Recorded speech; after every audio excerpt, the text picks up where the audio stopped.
Vetia and penny for a bow the run a bit to me, Gina Brand, and I'm able to do any better one when you're San Jumantino.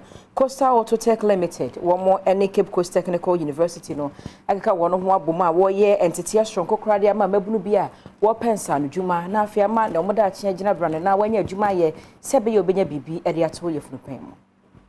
Premtobre Costa Autotech Ltd and one so a senior lecturer at the University of Cape Coast. Engineer Dr. Ebenezer Jamra Eddie Atuja say na so ye no any Cape Coast Technical University and afi Ghana National Chamber of Commerce e ka bomu a wo ye TVET enkyerɛkyerɛ ama emabunu no se be ya wo betimi enya nimdie e wonsa no adwuma ho o kyerɛ se ebeboa ama emabunu enya adwuma enye e wo man ni mu no eso ate. Se abai epese oye TVET dia ani sem dia Yansu Costa Autotech, you bet me a can abum. Nayane TVET next time for Yuma. Naya training Obi Piara of War Technical University, Technical School. And now say Impo, when we invest your best in San Jumano, or betting Abba, Yachen V. Yaka, Cecia and San Juma, and I did Nipa and so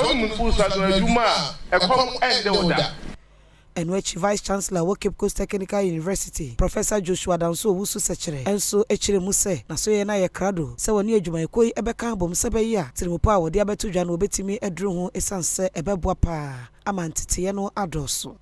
Now, Dr. Jamra Kasee, they will seek partnership with Cape Coast Technical University.